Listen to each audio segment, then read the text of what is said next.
de Jesus. Você coloca lá, tá vendo Miranda Oficial, você já se inscreve lá no canal, fica por lá mesmo. Lá tem muita coisa boa, tem muita pregação, louvor, e é só vitória, amém? Então abra aí agora a sua Bíblia em Atos dos Apóstolos, no capítulo de número 4.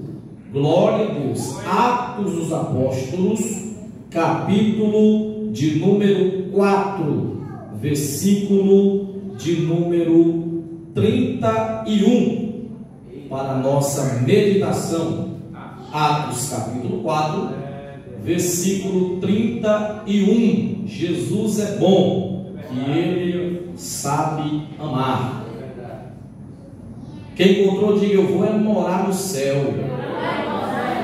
Olha aí, uma coisa boa. Então vamos. Quem não encontrou, vai também, viu? Para ficar preocupado, fica de boa. Mas é fácil aí, né? Atos capítulo 1, capítulo 4, versículo 31 diz assim: e tendo eles orado, moveu-se o lugar em que estavam reunidos, e todos foram cheios do Espírito Santo e anunciavam com ousadia a palavra de Deus. E você senta dando glória a Deus. Oi.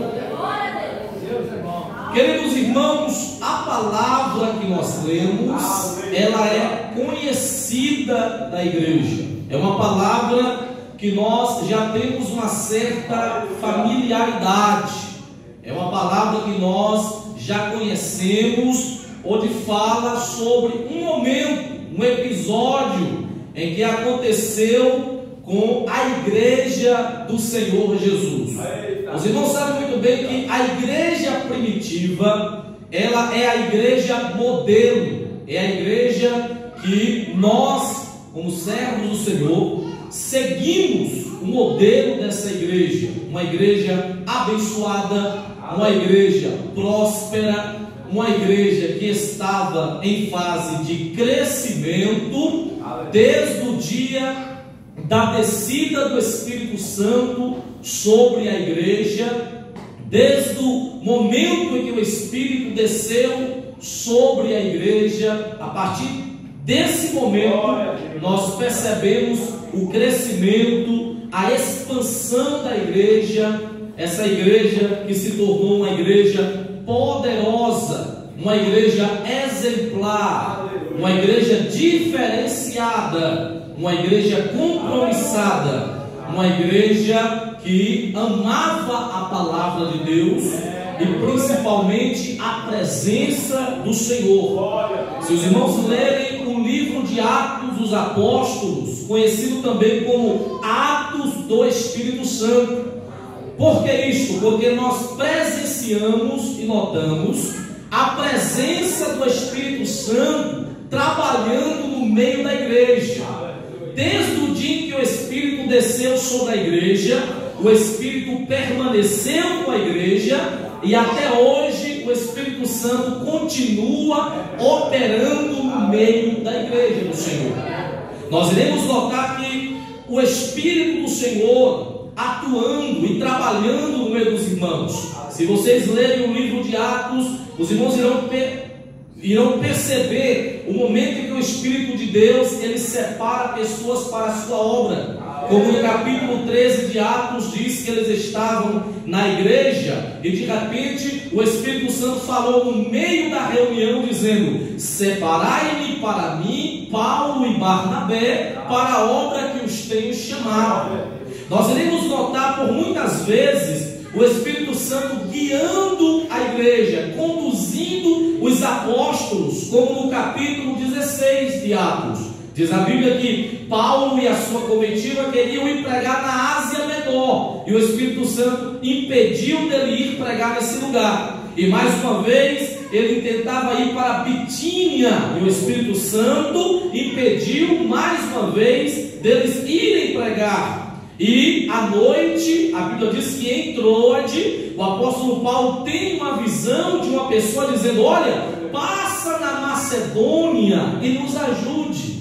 Então ele percebe que o Espírito Santo estava direcionando e conduzindo eles para a Macedônia. Percebam, meus queridos irmãos, que o Espírito de Deus, ele está trabalhando no meio da igreja. Em Atos dos Apóstolos, ele está conduzindo a igreja, ensinando a igreja, intercedendo pela igreja, ajudando a igreja, aleluia, fortalecendo a igreja.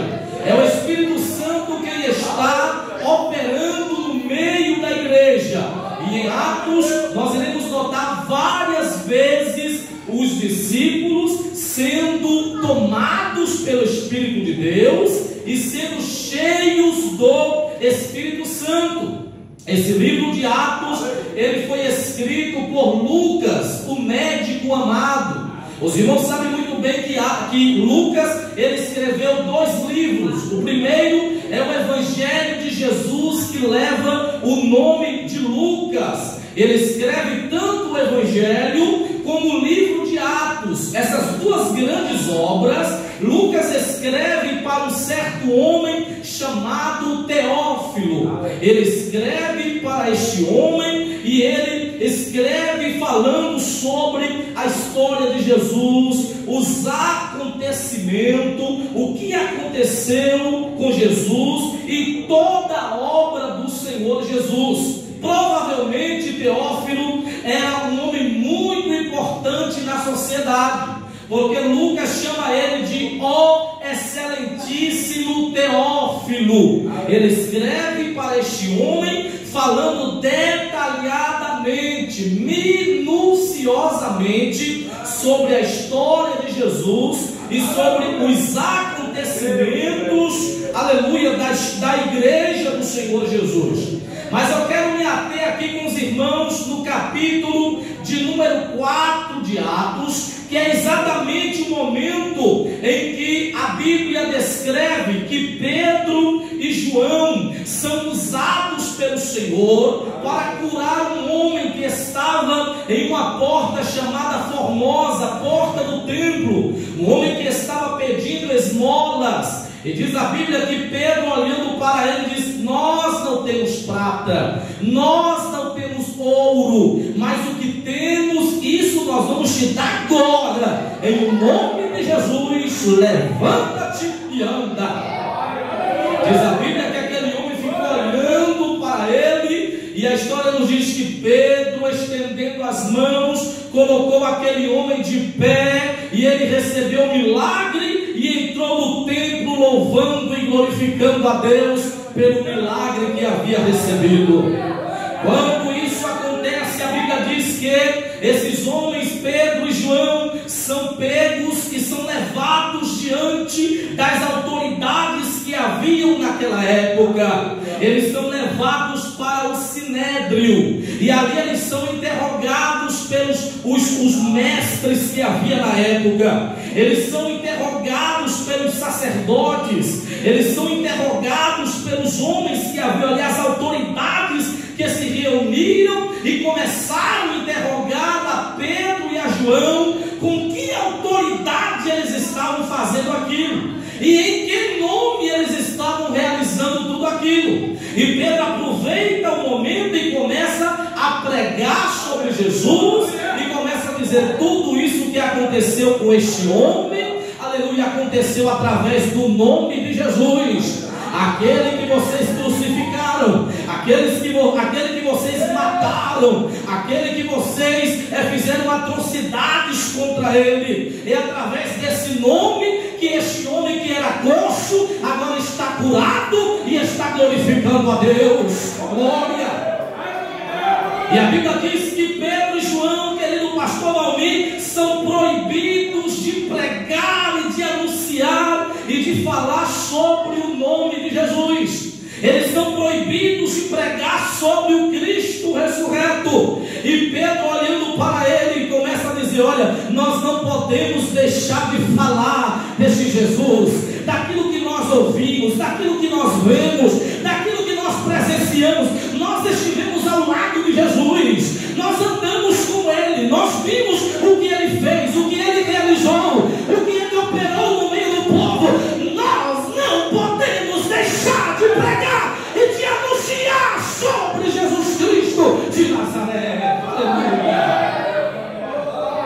E a Bíblia diz que eles sendo ameaçados, diz a história, que eles são liberados. E a história nos diz que Pedro, ele está ali e sai com João. E a história nos diz que depois desse acontecimento, depois que tudo isso aconteceu com aqueles homens de Deus, a história nos diz que eles foram liberados. E agora eles se reúnem na presença de Deus.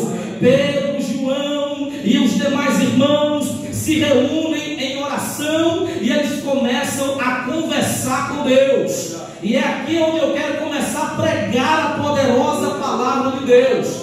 Eu quero pregar exatamente nesse momento, irmãos, em que a igreja se reúne para orar. A igreja se reúne para falar com Deus.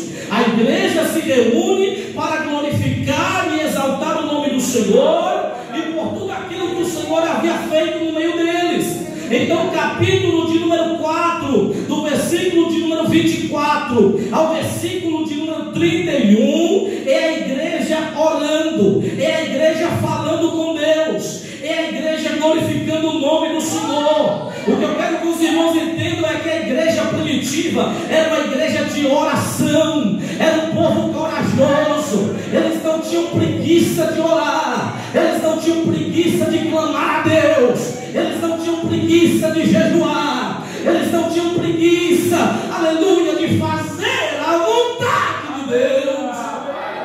A Bíblia diz que eles estão reunidos e começam a orar a Deus. E o versículo de número 24 diz que eles, ouvindo unanimemente, eles levantaram a voz a Deus e disseram: Senhor, Tu és o que fizeste o céu e a terra e o mar e tudo que deles há. O versículo 25 diz que disseste pela boca de Davi teu servo, porque bramaram as gentes e os povos pensaram coisas vãs. Levantaram-se os reis da terra e os príncipes se ajuntaram um contra o Senhor e contra o seu ungido, porque verdadeiramente contra o teu santo filho Jesus, que tu ungiste, se ajuntaram não só Herodes, mas Pôncio Pilatos, com os gentios e os povos de Israel, para fazerem tudo que a tua mão e o teu conselho tinham anteriormente determinado que se havia de fazer. Agora, pois, ó Senhor, olha para as suas ameaças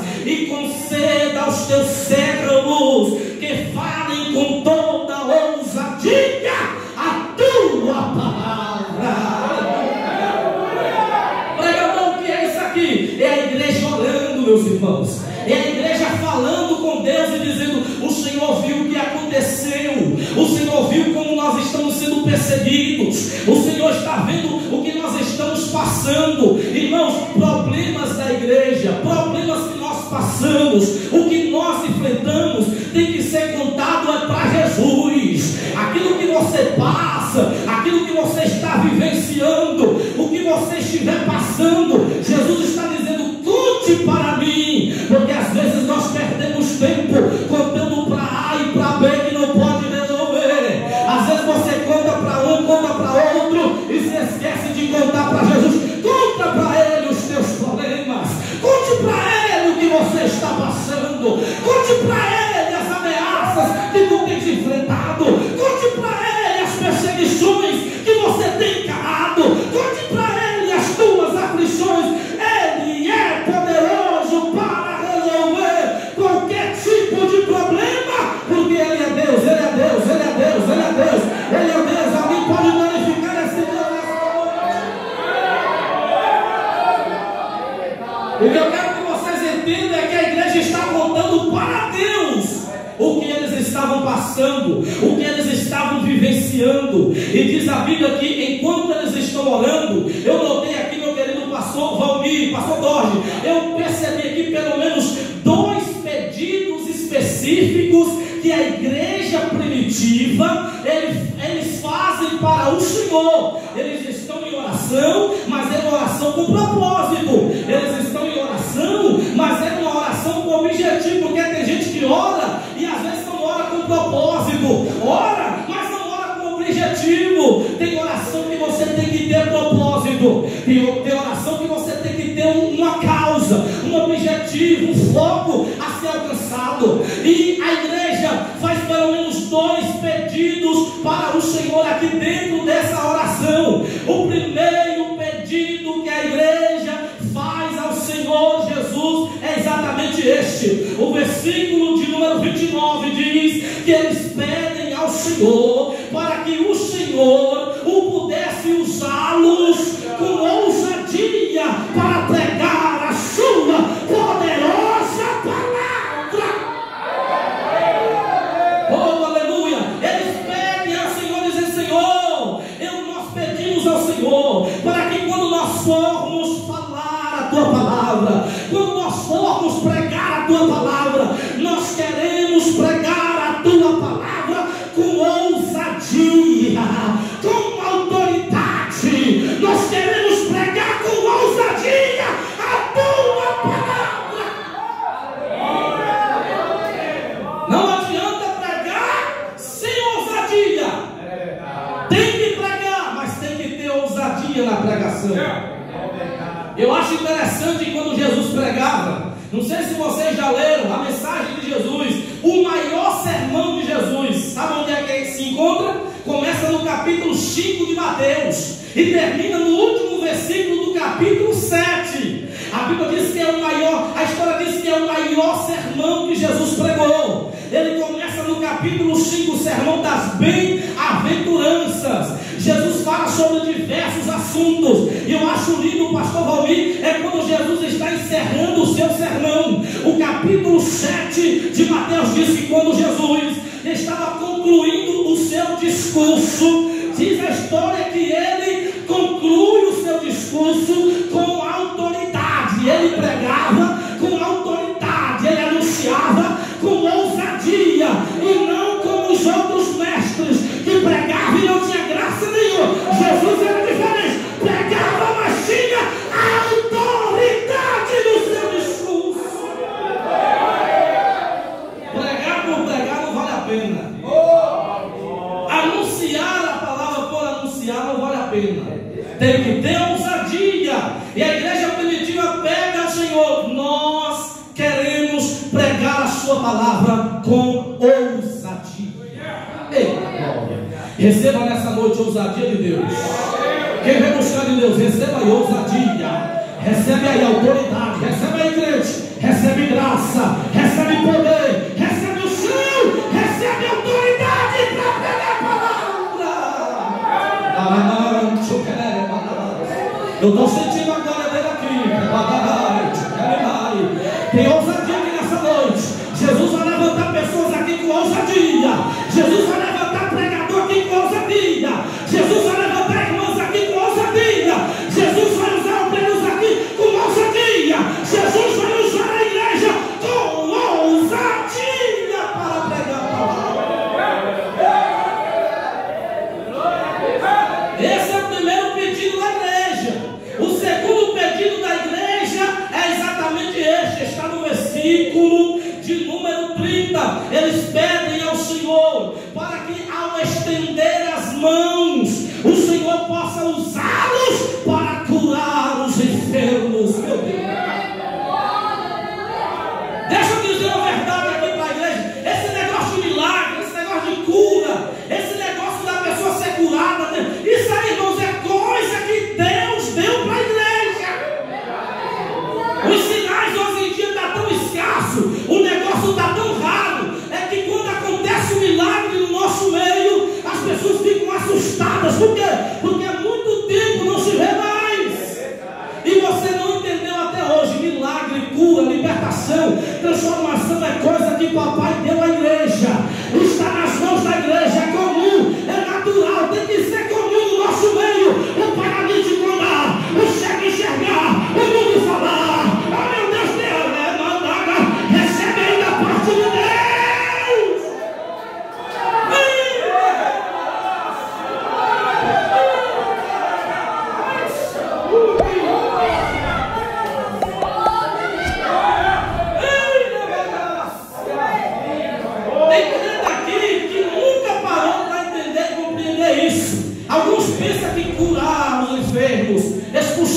demônios, orar por alguém para receber o milagre, é coisa de só quem tem patente, só quem é liderança. Não, isso é só para o pastor, é só para o apóstolo, para o bispo.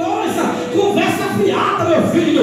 Ele deu para a igreja, é coisa de igreja, é coisa de igreja salvo.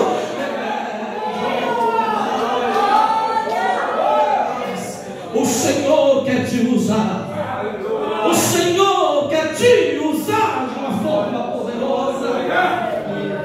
O Senhor quer te usar ao estender as mãos para curar os enfermos. Sabe quem é que está pedindo aqui? Quem está pedindo isso aqui é a igreja. Você está pensando que isso aqui é só Pedro, Tiago e João? Não. Se você ler a história, você irá perceber que no capítulo de número 2, quase 3.000 almas se converteram ao Senhor. E é gente, meu filho, é gente. Quando chega no capítulo de número 4, capítulo de número 4 a seguir, é o capítulo de número 5, a história vai nos dizer que o número de cristãos aumenta para quase 5.000 almas.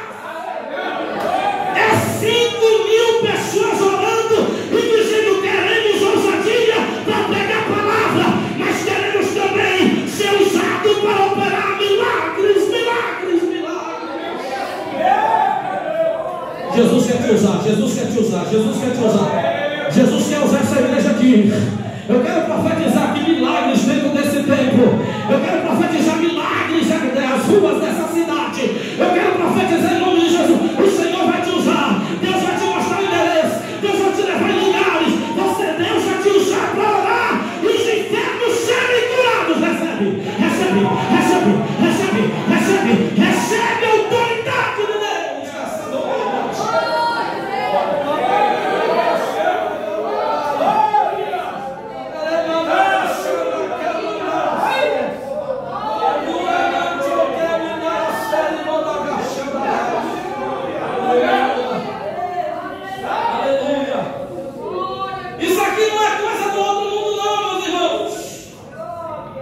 Enfermos é coisa de crente salvo.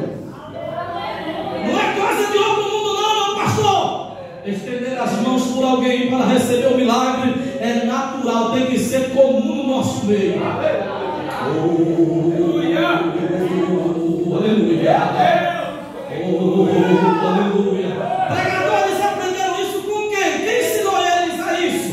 Capítulo de número 16 de Marcos, versículo de número 16 a seguir. O versículo 15, Jesus dizia para todo mundo: pregai o evangelho a toda criatura. Quem crê e for batizado será salvo, mas quem não crê será condenado. Versículo 17: e estes sinais seguirão aqueles que crerem em meu nome. Em meu nome expulsarão demônios, em meu nome falarão novas línguas, em meu nome, se beberem alguma coisa mortífera, não lhes fará dano nenhum. Ou pisarão serpentes e escorpiões. Em meu nome vocês porão as mãos sobre os enfermos e eles serão sarados, eles serão curados. O Senhor quer usar as tuas mãos para a operação de milagre. Foi Jesus que falou. Tu vai estender a mão e o milagre vai acontecer. Alguém crê nisso aqui? Alguém quer acreditar? Pregador, qual é o erro nosso? Qual é o problema nosso? Nós não queremos orar. Nós não queremos debruçar na presença de Deus, passar momentos com o Senhor em oração. Nós sentimos preguiça, cansaço, fadiga, as ocupações do dia a dia, a batalha, os negócios que você tem em mãos, que o Senhor te abençoou. É tanta coisa para fazer, tem que vender, tem que juntar dinheiro, tem tanto negócio, tem o comércio, tem a fazenda, tem não sei o quê, e uma correria, e o Senhor está dizendo: eu preciso que você tire alguns momentos na minha presença. Eu quero te usar de uma forma poderosa, mas eu preciso.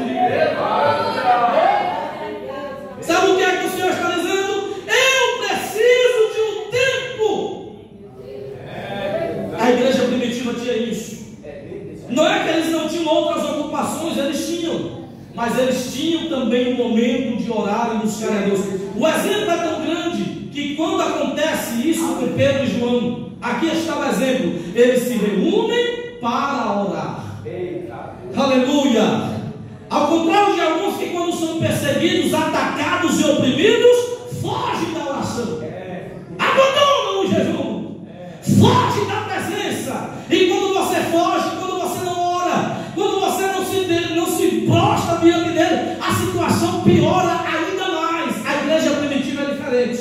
Eles estão sendo perseguidos, mas eles estão em oração.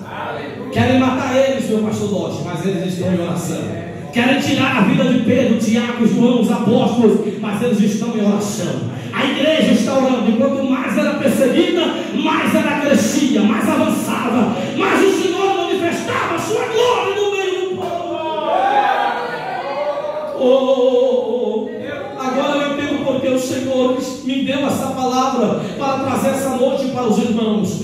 Deus quer usá-los de uma forma poderosa. Alguém aqui tem mão ainda? Cadê a sua mão? Levanta aí. O Senhor quer usar as tuas mãos para operar milagres, sinais e maravilhas.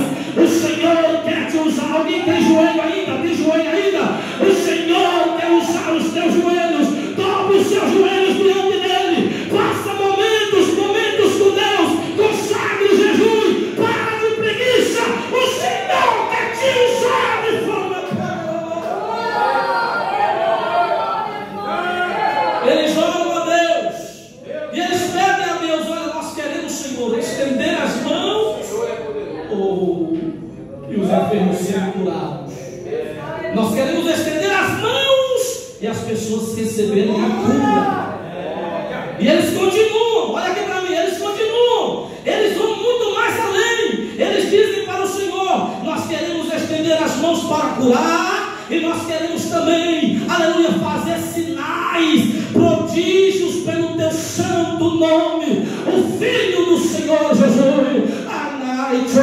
Nós queremos estender as mãos para curar os enfermos. E nós também queremos fazer sinais, prodígios e maravilhas através do nome do teu Filho amado Jesus. Nós queremos fazer isso. Nós queremos os sinais. Sabe o que é que eles estão dizendo? Nós queremos curar os enfermos, mas nós queremos sinais. Nós queremos sinais. Quem vai buscar sinais nessa noite? Quem ainda acredita nos sinais aqui? Cadê você? O Senhor quer te usar nos sinais. E Deus pode dar sinais. São vários tipos de sinais. Deus pode fazer sinais na natureza. Deus pode fazer sinais tanto na área espiritual quanto na área física, natural da coisa. Sinais é coisa que papai tem para dar crente que acredita.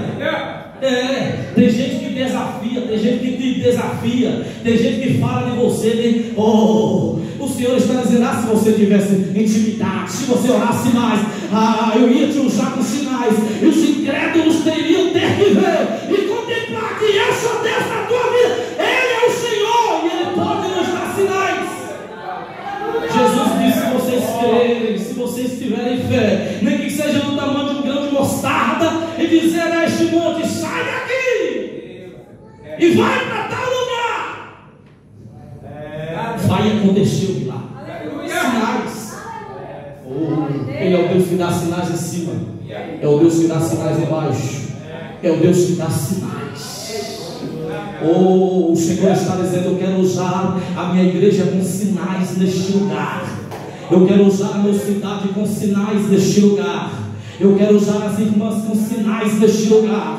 Eu quero usar o pastor, os obreiros. Eu quero usar a igreja com sinais neste lugar. Tem muita gente que só acredita se ver, se contemplar. E o Senhor está dizendo: eu quero dar para a minha igreja sinais nesse lugar. Eu vejo sinais aqui dentro dessa igreja. Eu vejo sinais dentro dessa cidade. Eu vejo o Senhor sacudindo a cidade de Santa Rita de Cássia. Essa cidade saberá e verá que existe um Deus todo-poderoso que ainda usa crente na terra.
Eu sinto a glória poderosa nesse lugar. O ambiente está glorioso. O Senhor está dizendo: estou levantando, estou compartilhando com os meus filhos experiências nesse lugar. Alguns terão experiências na minha presença. Vou eu fazer coisa grande. Recebe nessa noite, recebe nessa noite, recebe capa, ai que passada, ai a glória de Deus está aqui.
de Deus. Eita glória. Eita glória. Vamos caminhar mais um pouquinho para nós encerrarmos. A Bíblia diz, meus queridos irmãos, com glória. Não sei se vai dar mais tempo mais para encerrar. A glória está grande.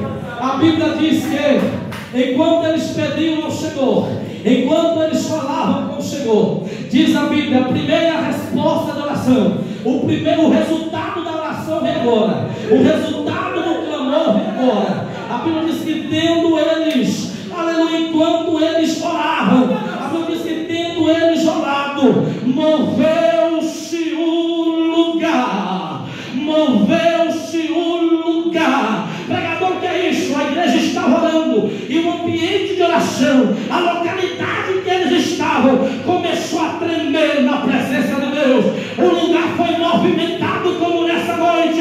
O Senhor está movendo este lugar, o Senhor está movimentando a igreja. Isso aqui é a resposta da oração, isso aqui é a resposta de clamor. O Senhor está movimentando este lugar. Eu tenho uma mensagem de Deus para a tua vida nessa noite. A tua oração atrai o mover de Deus. A tua oração atrai o mover de Deus. O teu clamor atraiu nessa noite. Tem resposta, tem porta se abrindo. O Senhor está movimentando. Deus está enviando o socorro. Tem providência do Deus chegando. Tem milagre chegando aqui. Resposta de oração está chegando.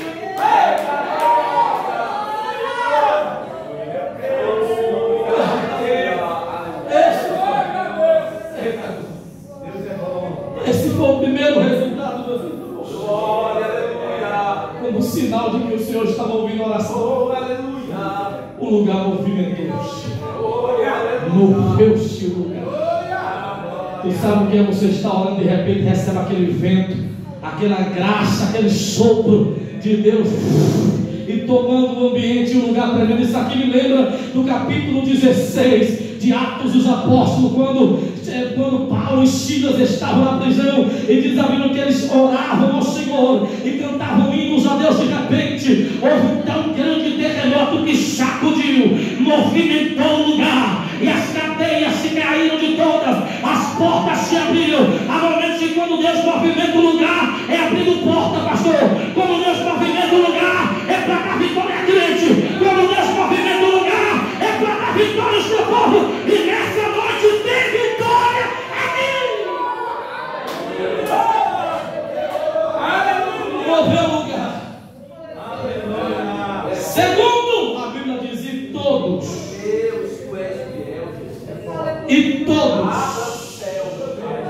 e todos, não ficou?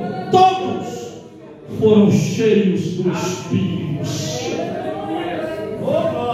O lugar começou a ser movimentado e todos foram cheios do Espírito de Deus. No capítulo 2, versículo 4, eles tinham sido cheios pela primeira vez.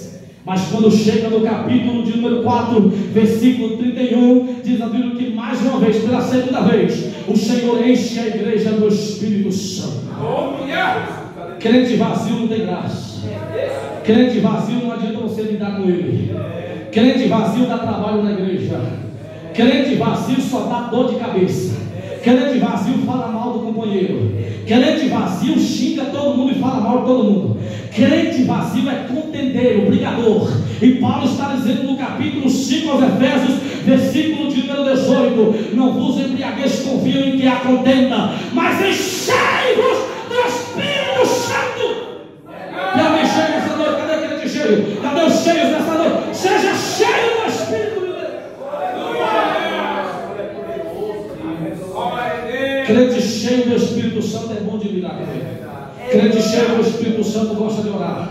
Crente cheio do Espírito Santo gosta de jejum. Crente cheio do Espírito Santo gosta de palavra, de Bíblia. Crente cheio do Espírito Santo tem discernimento de Deus. Crente cheio do Espírito Santo não vai por qualquer linha de teologia ou seja lá o que for. Crente cheio do Espírito Santo não vai por qualquer coisa não. Ele é esperto, cauteloso. Ele é cheio de Deus. Ele é prudente, é cheio de graça, é cheio de autoridade. Ninguém engana ele, ninguém rouba ele, porque ele é cheio. Ele é dirigido pelo Espírito, ele é guiado pelo Espírito, ele é conduzido pelo Espírito.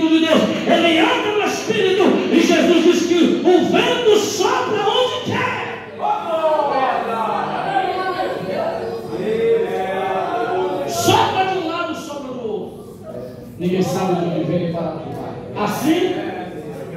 Assim são aqueles que são guiados pelo Espírito.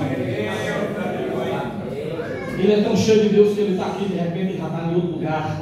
Ele é guiado pelo Espírito. Você diz, rapaz, você estava em tal lugar, agora sim, rapaz, eu tenho que me deslocar de lá para ir para outro lugar, porque o Espírito me conduziu.